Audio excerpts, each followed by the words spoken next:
Okay, I shall be strict on myself and keep to time. I'd just like to say a very quick thank you to Lily and Robert for organising this event and all of these summits, and also say thank you to the parliamentarians who are here and who have helped to arrange this event. Now, what I'm going to talk about today is about propaganda and COVID-19. And I think overall I want to impart to you a way in which you can understand different aspects of propaganda and COVID-19. Two very different ways of understanding the way in which COVID-19 can be understood in relation to analysis of propaganda. Obvious way of understanding how COVID-19 had a propaganda around it has been involved in creating belief and compliance with governments, and that's one sort of aspect of understanding COVID-19 and propaganda. But there's also an indirect and I think arguably more important way of understanding, which is that COVID-19 itself has served as a form of propaganda in order to do certain political and economic work. And at the end of the presentation, I'll talk through what I think that means in terms of what we need to try to do now to understand what it is that we're up against. Okay, first of all, talking about propaganda. It's a poorly understood phenomenon, perhaps not so much here in Romania, but certainly for politicians and public and the media and many academics in the West. It's something which is understood to be only relevant to authoritarian regimes or only relevant to particular circumstances such as war. And this is a fairly serious misunderstanding of the reality of propaganda across liberal democracies. Throughout the course of the 20th and 21st centuries, propaganda has in fact played a central role in the exercise of power. And there's a gentleman there, Eddie Bernays. Some of you will be familiar with Eddie Bernays, the nephew, in fact, of Sigmund Freud. And Eddie Bernays, sort of a leading intellectual or a leading thinker in relation to propaganda in the 20th century and the importance of it and the necessity of it in terms of governance of democracies. And one of the key problems, one of the key reasons why people in the West don't have a very strong grasp or they have a poor understanding of propaganda is because it's pretty much been erased from their collective consciousness. People don't think that propaganda is happening. And there's kind of like a reason for that, and you can see some of the reasons listed there. We have what the late Professor Phil Taylor described as a euphemism industry, whereby a whole variety of terms such as strategic communication, political communication, marketing, advertising, these terms are essentially used to replace propaganda and to disguise the reality of what's going on. And just to give me the time, Eddie Bernays is in fact responsible for the term public relations, and to quote him, the Germans gave propaganda a bad name because of the way they used it in World War I, so he had to come up with a new name for it, and so he came up with the term Council of Public Relations, and therein was born PR, public relations. So this euphemism industry has essentially played a central role in terms of pushing out of people's minds in the West that actually propaganda is, as I said before, central to the exercise of power across liberal democracies. Okay, so what do we actually mean by propaganda? Propaganda is essentially a form of not just getting people to believe certain things, it's also about organizing their conduct. It's getting people to behave in particular ways. So it's approached to persuading people, shaping their beliefs and their behavior in a way which is non-consensual. Okay? Now this can occur throughout an informational realm. It can involve, for example, lying. It can involve distortion of information, omission of information, misdirection, in order to essentially deceive people as to the reality of a situation. And that's how you can understand propaganda as operating sort of in terms of the management and the manipulation of information. But critically, propaganda isn't just about that. Propaganda is also about shaping material contexts in order to variously bribe or coerce people into acting and behaving in particular ways. So it works through a material realm, essentially, as well as within the informational realm. And incentivization and coercion are part of the tactics that you see in large-scale propaganda operations, or rather large-scale propaganda campaigns. The end result of these tactics of manipulation, whether or not they're working individually or they're working together, the end result is that people's free will is being violated. That there's no consent that's being given in a way which is either fully informed or sufficiently informed, nor which is actually freely given. And this kind of sort of manipulative nature of propaganda is essentially the central reason why, in at least theoretical terms, propaganda is incompatible with democracy. Now, I appreciate, for those of you who are sort of absorbing certainly the incentivization and coercion elements, as we go through the case of COVID-19, hopefully you'll get a better sense of exactly what is meant by these particular processes. So, COVID-19, starting off, as I suggested at the beginning of the presentation, with a consideration of the sort of more immediate, more obvious, perhaps the more empirically demonstrable aspects of propaganda during COVID-19. We have ample evidence of manipulation in terms of manipulation within the informational realm. Before I get to that, so don't worry about that slide for a moment, because I just want to talk through a few things. Certainly, early on during COVID-19, behavioral scientists and behavioral science knowledge was leveraged in order to try and influence conduct and beliefs of populations. In the United Kingdom, you had the Scientific Pandemic Information group, which was providing advice to the UK government, to the UK government's SAGE organisation, in order to use the techniques of behavioural science in order to try and get people to both be very fearful of the virus and also then to actually start to comply with lockdowns, with masks, with injections, and so on. SPI-B, in fact, in a document which went into the public domain early on in 2020, actually refers to the use of incentivization and coercion. It also refers to, as you can see on the slide there, the use of media in order to increase sense of personal threat. So you can see a conscious, deliberate decision to try and raise people's fear levels. Got a good manifestation of this strategy of increasing fear, arguably deception through exaggeration in this case. And this is the UK National Health Service and a PR campaign, look him in the eyes, look her in the eyes, and tell her you'll never bend the rules, etc. And this campaign essentially leveraging a combination of fear and guilt in order to get people to comply with government diktat, etc., during COVID-19. Now, as we've seen in quite a lot of presentations, both today and yesterday, and as we've all experienced over the last 3 years, fear elevation, trying to make people terrified of this virus is certainly a major component of what we've seen in propaganda terms during COVID-19. But we've also seen, essentially, deception through omission.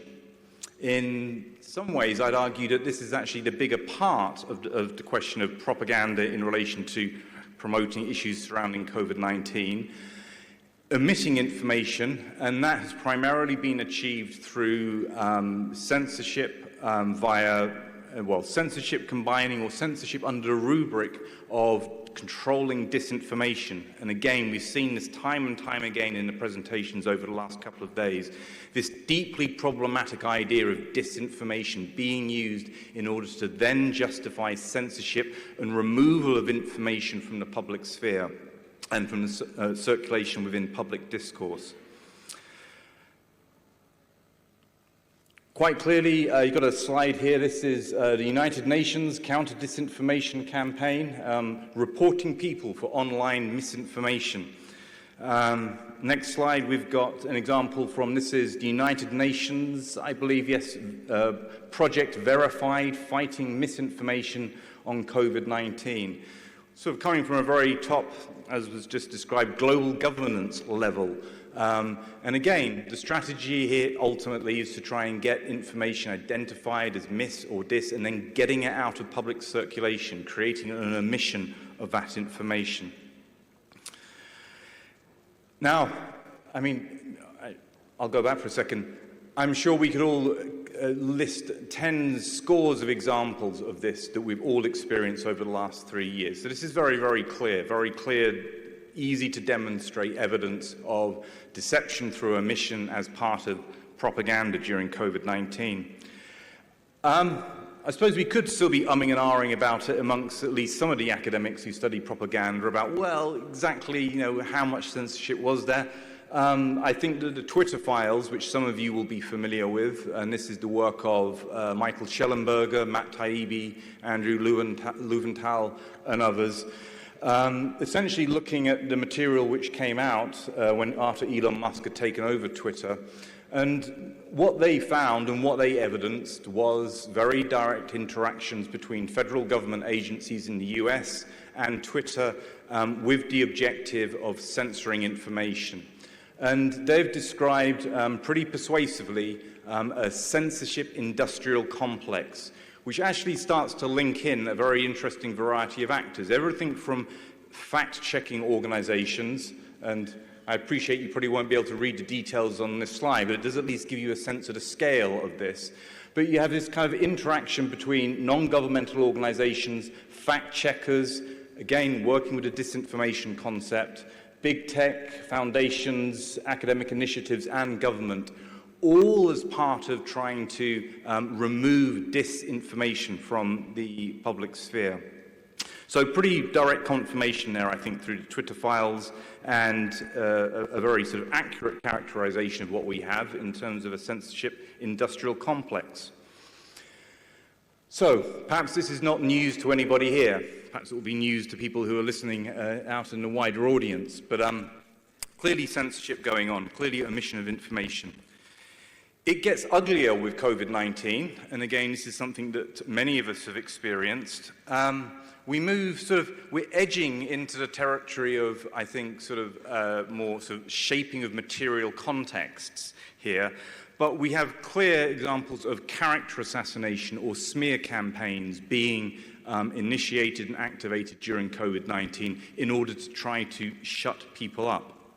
Now, a lot of you here will be familiar with the Great Barrington Declaration. I probably don't have to go through all of the details of it. But the Great Barrington Declaration, released in 2020, Jay Bhattacharya, Sunetra Gupta, Martin Kulldorff, eminent scientists, signing a declaration or creating a declaration saying that perhaps lockdown isn't such a good idea, and they suggested focused protection instead. Launched, as I say, in the autumn of 2020. Rather than triggering a rational reasoned debate, this triggered a smear campaign against them.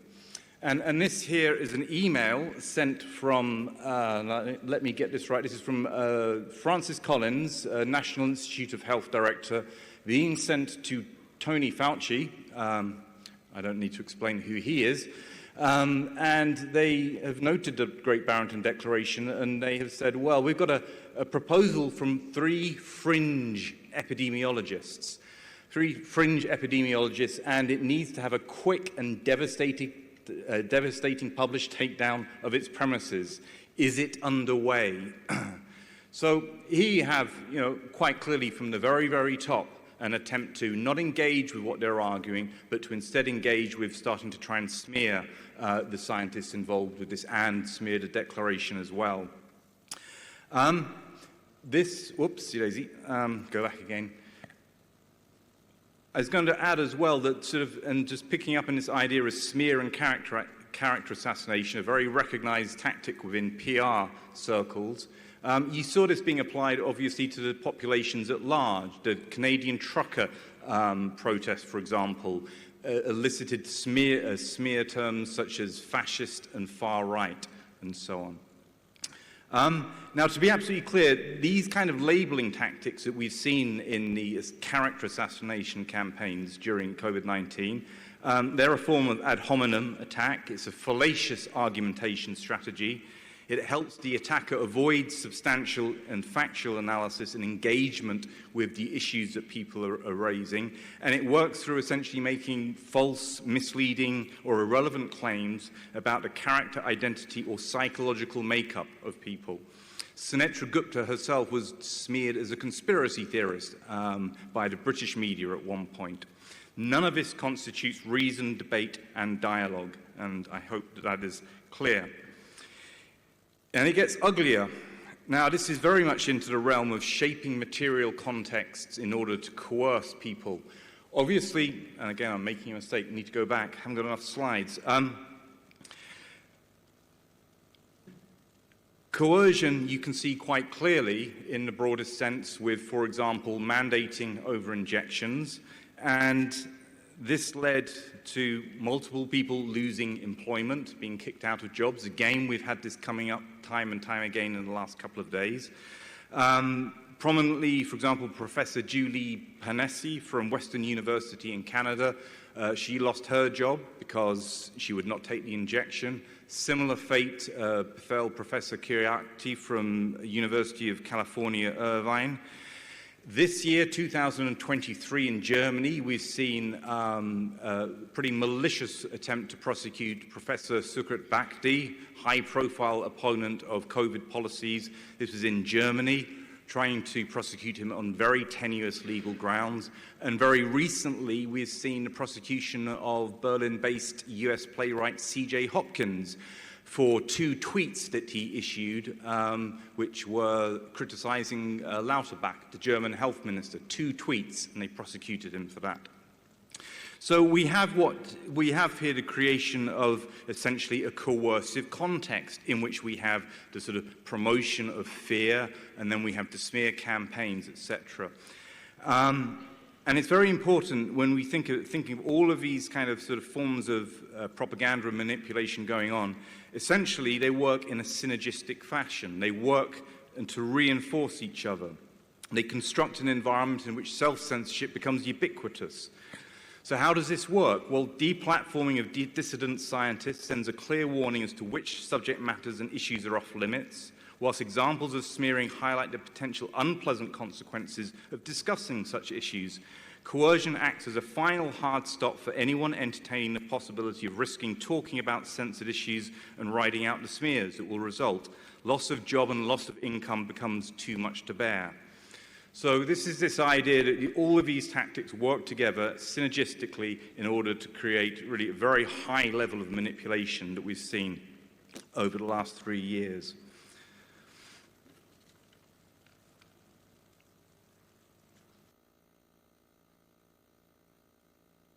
Skip that slide because I won't have time. 3 or 4 years ago, I think I was probably hoping that, or I was saying to colleagues, when the whole disinformation, fake news discourse started to emerge, I was saying, are we really going to have to get back to free speech basics in order to explain why censorship of information, censorship of debate is a bad idea? But we're pretty much having to go back to free speech 101. I think, in order to make very, very clear that none of these tactics involving certainly the censorship of information based upon the disinformation idea, none of this can be rationally, ethically justified in terms of free speech expectations. So we go back to John Stuart Mill. I'll need a few more minutes. Go back to John Stuart Mill on this. The opinion which it is attempted to suppress by authority may possibly be true. Those who desire to suppress it, of course, deny its truth, but they are not infallible. All silencing of discussion is an assumption of infallibility. It's the erroneous assumption of infallibility. Can't justify this kind of censorship, and we're having to restate these principles at this point in the 21st century. Shows how far we have gone down the hole of losing our sort of democratic ideals.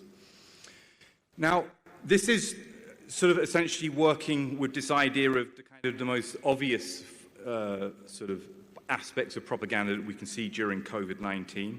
It's also become increasingly clear, as we've seen in the last presentation, and that has been alluded to many speakers over the last couple of days, is that COVID-19 itself has served as a form of propaganda in order to enable certain agendas to be pushed forward. And this is where the concept of, this is Peter Dale Scott's concept of the structural deep event, is very useful to bring in.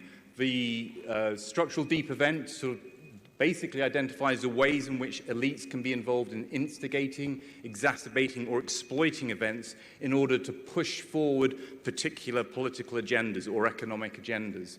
Structural deep is a deep event because he also points out that what you have is you have activities and processes which include the legitimate aspects of a state, but also involves the deep state, the intelligence services, criminal elements,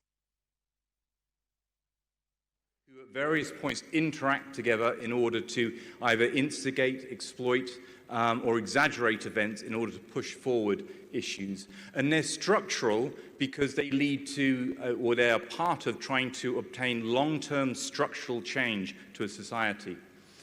So, of course, we have quite a few examples of this, and some of them have been mentioned in the previous presentation.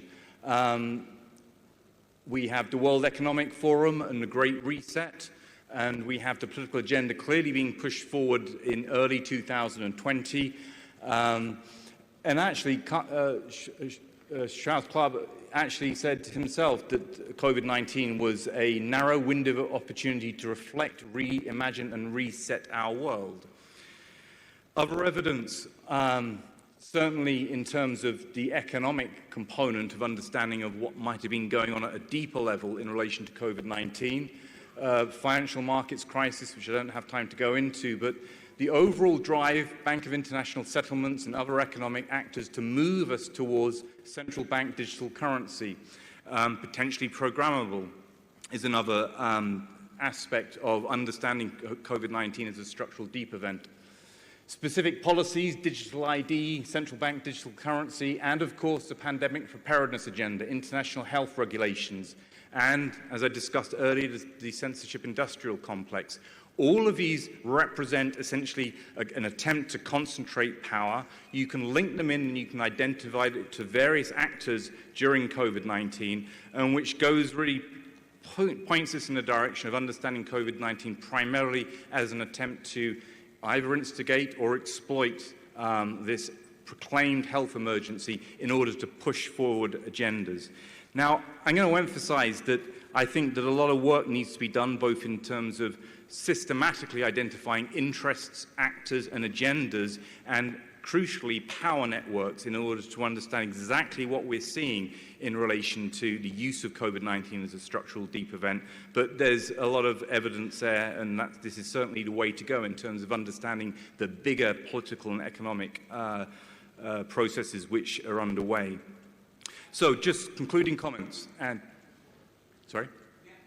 Yeah, okay. So that's essentially my presentation, and as I have to move on, thank you very much.